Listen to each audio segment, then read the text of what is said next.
I would say that this profession was something I chose a long time ago, but at the same time it chose me simultaneously.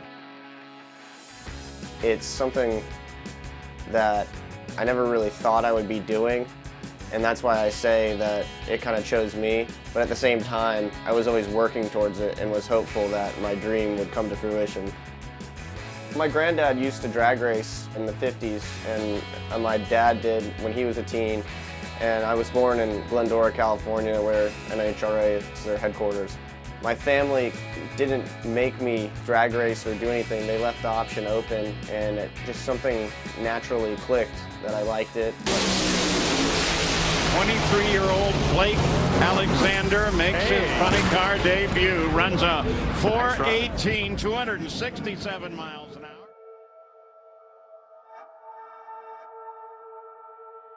Coming back to Bristol Dragway is always really special to me, and it's someplace that I've been coming to for years. And, you know, it's just the aura of the track here and the energy is very cool. You know, as a kid, I always loved coming here, and I still, when I make the drive for the 500th time, you know, I'm still like kind of giddy and like a little kid because I just remember exactly what it was like when I was younger and now. Oh, how about this? Blake Alexander driving for Paul Smith. One weekend we came here to this race called the Mike Boz East Coast Nationals, and I went to the final round at the race on Saturday, and it was like 8 rounds of racing, and then I went to the final round and won at the race on Sunday, and it was unexpected, I guess, because I wasn't really devoting a lot of time and attention to it, so that's when it clicked for me, and I kind of dove in to, you know, my life in drag racing. I think the biggest obstacle that Blake faced on his journey to being a professional racer was really just asking people for money, having the confidence that he had something to sell. He's always been an exceptional driver, and if you look at what he's doing right now in a Nitro Funny car, it's really incredible with the few number of runs he has. Well, my dad worked in the automotive industry, and through business trips and things like that I had the opportunity to go on, I had met someone from Gates, and he always jokingly said, I'm going to sponsor this kid one day, and because he knew I raced the junior cars, and I sent him a proposal, and it worked, it clicked, and it's something that I started with them, and it's something that's continued on now till I'm 24, and I went to the final round at Charlotte driving the Gates car, so it's exciting. And there's Blake Alexander, the recent college graduate from Virginia. One of the young guns on the series, though, 24 years of age.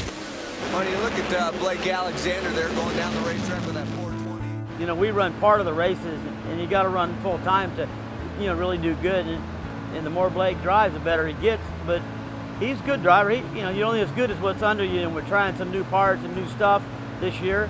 And I think if we can get through this year, next year will be a better year for all of us. Working with Paul is something that I always hoped to do. When I was 17, I called him and said, I want to drive your funny car. And he said, you don't have enough money, which was the absolute truth. So I kept working on it, though. And finally, I think when I was 21 or 22, I got in touch with Paul and started to license in his car, and had the people from Exide who were sponsoring me, and the people from Auto Plus and Auto Service Plus, they wanted, you know, I said, hey, you know, help me get my license. I could be the youngest funny car driver. I really think it's something that we could promote and we could run with. And as I was racing in Atlanta at the time, and I got the email, and I was like, wow, this is, you know, very exciting. And, you know, from there, my relationship with Paul has grown, and I really respect the way he does things. He's straightforward, he's honest, and he can connect all the dots and kind of, you know, lead the way for us. He's only 24 years old. In the future, he's going to be a Beckman, and he's going to be a John Force. And you're only as good, like I said, as what you drive, and it's going to take time for him to get better and better and better. Like our team, it takes time to get better and better and better. But if he stays in this sport, he'll be a winner. I know everyone says it, but I have a great crew, maybe the best crew out there. Right now, we have 6 or 7 guys that show up, and we do the work that all the big teams are doing during the week.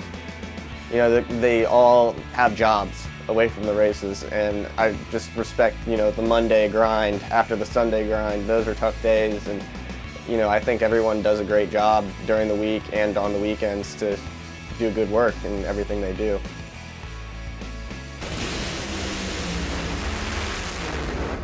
Oh, look at that. Not going to happen. It's going to be Blake Alexander.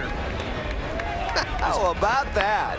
Growing up, I always had a favorite drag racer, and you know, my favorite fuel racer was Blaine Johnson and Pat Austin were my two favorites. And you know, I remember, you know, going up and getting to meet those guys. They're actually friends with my father, and I could really like go talk to them, and that's what made me like them. And I try to remember that now when I'm a pro driver, is that everyone can talk to me and I'm always available. There's no such thing as I'm too busy. John Force, who is riding a 31 race winless streak. To get the opportunity to end that, he's going to have to beat Blake Alexander, who back at the 4-wide Nationals raced in the finals for the first time ever.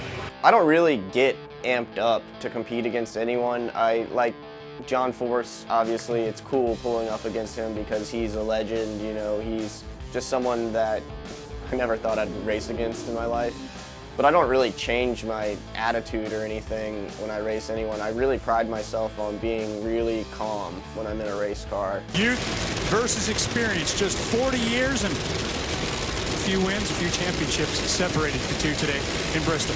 But like I said, the legends, I think thinking back on it, people will look at it and be like, well, that was pretty cool. I got to race at the time when he was racing, because I don't think there's going to be very many people like him. Boy, does Mike Neff have a handle on this tune-up? Wow, Yes, he look at does. That young Alexander over there, that's the future of our sport, and I'm fighting Father Time. You know that. Being a representative for Auto Service Plus and getting the opportunity to drive the Auto Service Plus powered by Auto Plus car is really something that, you know, is special to me, and it's something that I've been, you know, looking for a brand and a company that wanted to grow with me and wanted to get involved in NHRA drag racing, and that's what we've done. You know, we really have grown. We've got great relationships with customers out here. They're coming and hanging out in our hospitality area. They're getting to see, smell, taste the experience, and it's just something that I feel very, you know, like lucky to have the opportunity, but at the same time, I've worked hard enough that I feel like I somewhat deserve it, and I just need to continue to work hard now that I have it, and race hard, if you will, because we are trying to figure this out and make the car that we have and their brand on the car be a competitive car that can compete for years to come.